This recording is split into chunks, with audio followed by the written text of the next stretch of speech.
বিচ্ছিন্নভাবে দু এক জায়গায় এরকম অভিপ্রায় গোপনের চেষ্টা করা হয়েছে, তাৎক্ষণিকভাবে তাদের বিরুদ্ধে ব্যবস্থা নেওয়া হয়েছে। আপনারা দেখবেন যে প্রত্যেকটা কাউন্টারে নির্ধারিত ভাড়া টানিয়ে দেওয়া আছে জনগণের সচেতনতার জন্য। আবার বাসগুলিতেও ওই স্টিকার লাগিয়ে দেওয়া আছে কত টাকা ভাড়া হবে। দু এক জায়গায় হয়তো 2 টাকা 3 টাকা এরকম আছে, যেমন খুলনায় 902 টাকা দেখলাম, তো খুলনা না অন্য কোথাও 902 টাকা দেখলাম, তারা 900 টাকা নিচ্ছে, 2 টাকার বাংতি নিতে পারে না। আবার একটা জায়গায় দেখলাম যে 690 টাকা আছে, 690 টাকাই নিচ্ছে, কেউ আবার 700 টাকা দিয়ে বলছে 10 টাকা ফেরত নিচ্ছে না, বল থাকুক আপনার কাছে, এরকম। তবে নির্ধারিত ভাড়ায় নিচ্ছে, এবং আপনারা দেখছেন যে এখানে নির্ধারিত ভাড়া ডিজিটাল ডিসপ্লে অন্যান্য জায়গায় সচেতনতাভাবে টানিয়ে দেওয়া আছে। আমার মনে হচ্ছে যে কোনো সময় চেয়ে মানুষ স্বস্তিতে নির্ধারিত ভাড়ায় বাড়ি যেতে পারছে। এটা হলো আমার অবজারভেশন। আমি ঘুরে দেখছি, সমস্ত জায়গায় গিয়ে দেখার চেষ্টা করছি, খুব বেশি অনিয়ম পরিলক্ষিত হয়নি। 2-1টি অনিয়ম যারা চেষ্টা করেছে তাদের বিরুদ্ধে তাৎক্ষণিকভাবে ব্যবস্থা নেওয়া হয়েছে। লাইফবয় কিনে কল দাও টোল ফ্রি নম্বরে, আর এক নিঃশ্বাসে গোল বলে জিতে নাও ফিফা বিশ্বকাপ 2026-এর এক্সক্লুসিভ পুরস্কার। আপনি যেখানে অভিযোগটা পেয়েছেন, কোন পরিবহন নিয়েছে, কোন কাউন্টার থেকে নিয়েছে, আমাকে একটু জানান। আমি খুবই খুশি হব।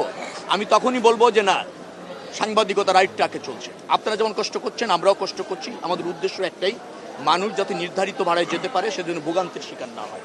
আমাদের কিছু সীমাবদ্ধতা আছে, এটা অস্বীকার করা যাবে না। যাত্রীর তুলনায় পরিবহন কম, 3 দিনের মধ্যে 1.5 কোটির উপরে লোক ঢাকা ছাড়তে চায়।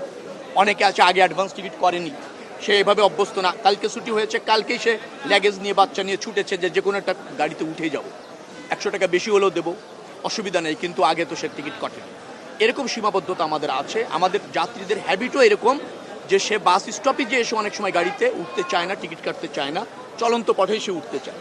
বাসা থেকে বেরিয়ে গিয়েছে, মেইন রাস্তায় এসে দাঁড়িয়েছে, শত শত যাত্রী, হাজার হাজার যাত্রী, যে গাড়িতে একটু ফাঁকা পাচ্ছে উঠতে চাচ্ছে।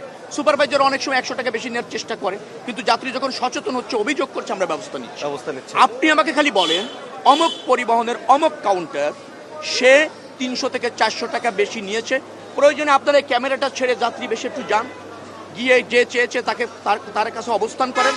আমাদের এখানে যে সমস্ত আপনার টিম আছে, কন্ট্রোল রুম আছে, একটা ফোন দেন। আমাদের সেন্ট্রাল কন্ট্রোল রুমে 10টা মোবাইল নাম্বার দেওয়া আছে, সেন্ড দেন। আপনি হটলাইন আছে, মোবাইল মেসেজ করেন অথবা কল দেন, আর আমরা তো আছি। জানলে ব্যবস্থা নেওয়া যাবে। আড়ালে আবডালে দুর্বৃত্ত আছে, আমি অস্বীকার করি না, তারা চেষ্টা করবে, এটাও অনেক সময় ঘটে, কিন্তু প্রশ্রয় নাই। আমরা চেষ্টা করছি সর্বাত্মকভাবে আপনাদের সহযোগিতা।